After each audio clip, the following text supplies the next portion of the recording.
E aí pessoal, tudo bem com vocês? Volto aqui para mais uma aula e essa é a nossa última aula de literatura paraense, é a saideira, não só de literatura paraense, mas de todas as literaturas que eu ministrei de maneira virtual ao longo desse ano de 2020. Eu fico muito agradecido a vocês por terem tido paciência de acessar, de baixar o que fosse preciso baixar, de ler os poemas, de ler os textos e de terem realmente participado, mesmo à distância, mesmo solitários, cada um solitário na sua casa, conseguimos celebrar um pouco da literatura, um pouco da prosa, um pouco da poesia ao longo dessas 3 últimas semanas. Mas ainda não acabou. Então hoje eu vou apresentar para vocês mais 3 poetas de Belém, 3 poetas da Amazônia, na verdade, né? 3 poetas brasileiros da Amazônia. E eu começo com Daniel da Rocha Leite. O Daniel estreou em 2004 com um livro de contos, ao que se seguiram muitos livros. Daniel já publicou mais de uma dezena de livros. Ele, depois de um tempo, ele começou publicando contos, mas sempre escreveu poemas. Depois ele escreveu outro livro de contos, depois ele escreveu um romance chamado Girândolas, que fala sobre os brinqueteiros de Miriti, de Abaetetuba, bonito romance. E sempre, paralelamente à produção de conto, de prosa, de romance do Daniel, ele sempre escreveu os poemas dele. E depois de algum tempo, mais recentemente, ele publicou um livro de poemas chamado Água Rás, que não tem só o título original bonito, mas os poemas são muito bonitos também.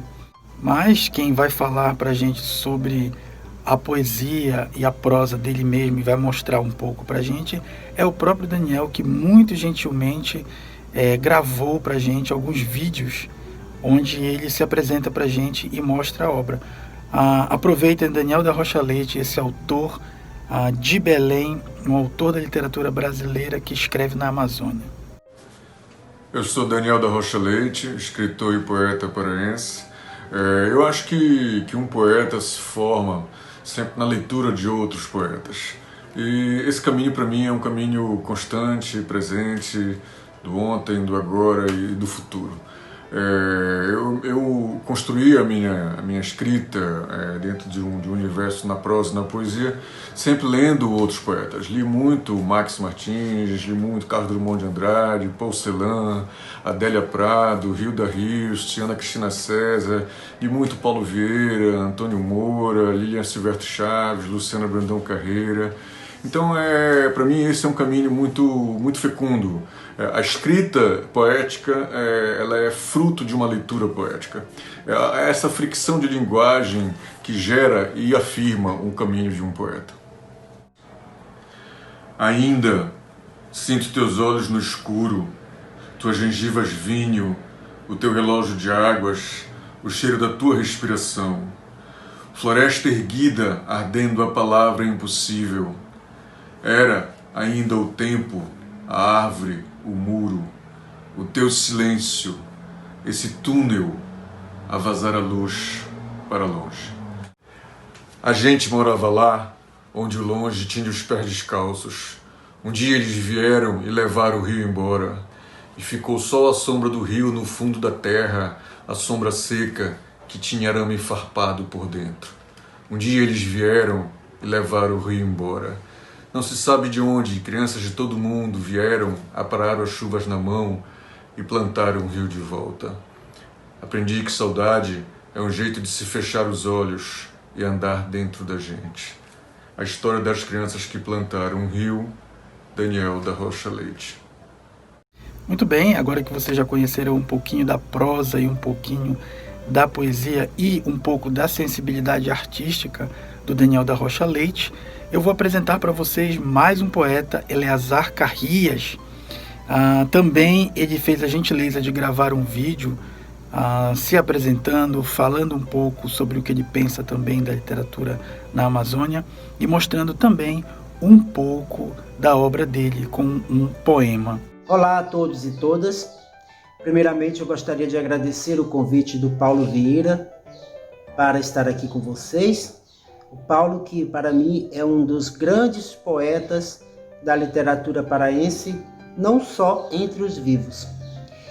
Eu gostaria de compartilhar com vocês alguns dos meus poemas hoje e também citar alguns autores. Quando eu penso no conceito literatura paraense, me vem à mente a ideia de literatura menor, do Deleuze e do Guattari. Eu gosto desse conceito que foi desenvolvido por eles, quando eles colocam que uma literatura menor não é a de uma língua menor, mas antes a que uma minoria faz em uma língua maior.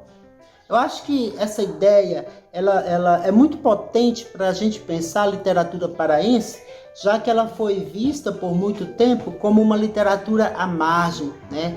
Uma literatura menor. Só que agora a gente vai subverter essa ideia de menor, né? Junto aqui com Deleuze e Guattari, quando eles colocam que, na verdade, a literatura mais potente, a literatura mais necessária é a literatura menor. Porque a literatura menor é a literatura do povo, né? E é também a literatura de um povo que está por vir, né? Eles falam do povo que falta. Então a gente precisa ajudar a construir uma nova sociedade, uma nova ideia de literatura, de cultura, de povo. Então esse povo que está por vir, né? O povo que falta, o povo que não existe ainda, o povo que falta, a gente constrói por meio da literatura. Então, quando eles dizem assim que a literatura menor é a literatura que uma minoria faz em uma língua maior, nós podemos pensar na língua portuguesa como a nossa língua maior.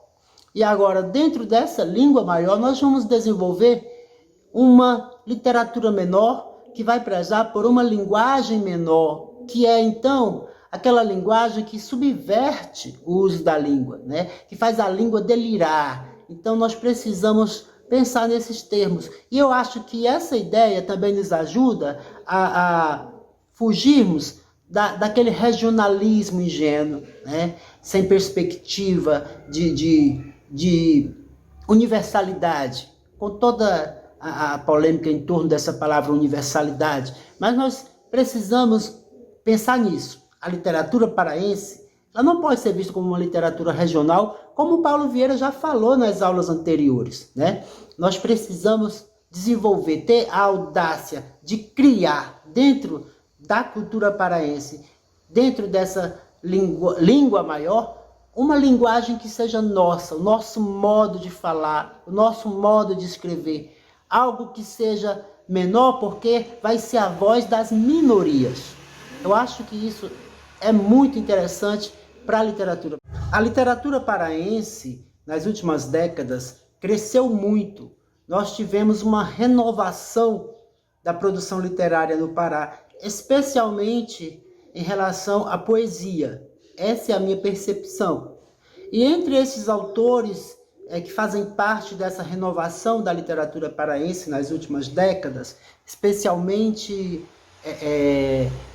agora no século XXI, eu citaria aqui os autores que eu mais tenho lido e que mais tenho gostado, né? Então eu cito Diliane Almeida, Gabriela Sobral, Ney Ferraz Paiva, Daniel da Rocha Leite, Ayrton Souza, Josete Lassance, Marcos Samuel Costa e o próprio Paulo Vieira. Para finalizar, eu gostaria de ler um dos meus poemas que compõe o livro Quatro Gavetas, né? Foi o meu primeiro livro, premiado com o Dalcídio Jurandir em 2008. 25 anos vivi com meu pai. 9.203 dias vi o sol interiorano desenhar um arco sobre seu crânio, queimando-lhe os cabelos. Queimou tanto que se criaram filetes de cinza branca. E em todo esse tempo nunca deixei escapar sequer uma tímida palavra de amor. 25 anos é quase um tempo perdido.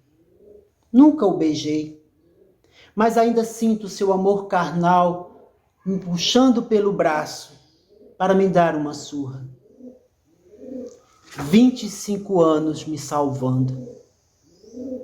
Muito bem, então chega a hora de agradecer aos poetas que participaram dessas aulas: Gisele Ribeiro, Daniel da Rocha Leite, a Eleazar Carrias, a própria Rosângela, que embora não tenha gravado vídeo, colaborou comigo o tempo inteiro, sempre colabora comigo.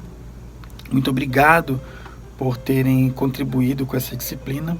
Eu quero agradecer a vocês, meus alunos, que gentilmente se esforçaram em todos os pedidos de trabalho cada vez mais estapafúrdios, mais malucos que eu proponho para vocês: gravar áudio, gravar vídeo, ler poesia. Em si, ler poesia hoje já é um gesto maluco e revolucionário, no melhor sentido possível disso. Então, vocês sabem que quando a gente está juntos em sala de aula, com contato presencialmente, a gente faz mil loucuras com a literatura e interpreta tanto e tanto a vida a partir das palavras. Eu acho que mesmo sem esse contato, a gente conseguiu um pouco fazer isso ao longo das últimas semanas. E não teria conseguido se vocês não tivessem se esforçado como sempre se esforçam. Muito obrigado a vocês por partilharem comigo esses momentos de literatura. Para me despedir e desejando um Feliz Natal e um Feliz Ano Novo para vocês, realmente que o Ano Novo seja muito, muito novo e diferente do que foi 2020. Eu me despeço de vocês com o terceiro poeta que eu falei que ia apresentar. Na verdade, era uma brincadeira. O terceiro sou eu, porque vou deixar vocês com um poema meu, um poema inédito, não está publicado em nenhum livro. Na verdade, é um vídeo poema. E o poema foi escrito depois que eu já comecei a morar aqui. O poema se chama Xingu e é uma espécie de elegia dedicada a esse rio que está aqui na nossa porta, a esse rio esverdeado que eu tanto gostei desde a primeira vez que vi. Esse poema foi parar no YouTube, muita gente assistiu, muita gente comentou e acham que ele é um poema em homenagem aos indígenas, que foi escrito pensando nisso. Na verdade não foi um poema escrito pensando no rio, e não tem como pensar no rio sem pensar nos indígenas, sem pensar nos extrativistas, sem pensar na floresta, sem pensar no risco que a Terra do Meio passa, nos riscos que a Terra do Meio passa diante de tanto desmatamento, diante de tanta falta de humanidade e diante de tanto desrespeito pela vida. Eu espero que vocês gostem do poema Xingu. Deixo vocês com um grande abraço e até a próxima. Valeu, gente!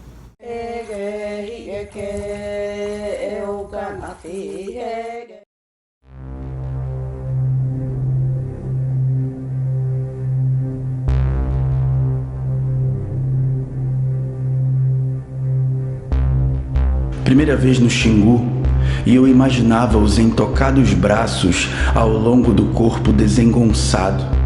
Já estariam secos, necrosados, sem água verde sangue? Depois ouvi alguém dizer os arara, e como se referia ao povo arara, na palavra não cabia mesmo o plural que acompanha o artigo. Foi assim que achei os arara ainda mais lindos que as araras, voando por cima do barco, risos azuis, vermelhos,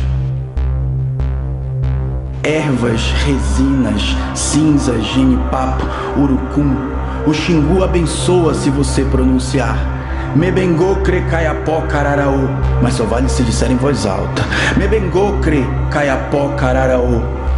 O beiradão é mais silencioso de dia, porque boca da noite vem tudo que é onça, porcão, viado, sapo, anta, pium, pium, pium, pium. Ouviu? São os tracajás mergulhando seus escudos indestrutíveis. Aliás, certa manhã na praia, pálido beiço de rio, vi tanto escudo abandonado, areia úmida sobre eles, sangue escuro aqui e ali, vísceras, uma fogueira já fria, ossos e milhares de ovos enterrados como sementes. Contam que um pescador certa vez fisgou um jaú no poção, lá para as bandas do Iriri, que o peixe arrastou a canoa dele por 13 dias e só se rendeu porque era doido por fumo de corda. O pescador esfregou o fumo na linha, o peixe se embebedou. Foi subindo, subindo, subindo e... coisa do Iriri. Foi lá também. Um pacu de seringa cresceu tanto que a lua, envergonhada, nunca mais saiu. E toda noite o pacu se eleva inflável sobre a mata. Sobe, sobe tanto que lá do alto pode ver o Manelito, Riozinho do Anfrísio, Morro Verde, Tucaiá, Mebengô, Crecaiapó, Cararaú. Você falou em voz alta? Mebengô, Crecaiapó, Cararaú. Do lado de cá, a barragem, cinturão de concreto, estrangula o Xingu. Na volta grande, pedras, pedras, pedras. São o cinza esqueleto de um defunto, antes verde rio em corredeira. Foi de lá que vieram aqueles juruna ali na orla, empoeirados, a pele seca, como o rio de onde foram expulsos. Família inteira, pai, mãe, rindo tanto quanto os curumins, assistindo a uma partida de vôlei na areia. Outros dobrando a esquina, vagando pelo comércio. São refugiados do Xingu, por muitos confundidos com refugiados de Venezuela. Estes pedindo aqui no semáforo da Brigadeiro, lá no da 7. Altamira apaga as luzes, pois não pode pagar a conta, mas não dorme, porque o sono é dos injustos. Madrugada quase fria, enquanto o rio Xingu passa devagar, silencioso, olha para cada casa, porto, cão, gato, gente, cada rosto mal iluminado pelos postes da usina.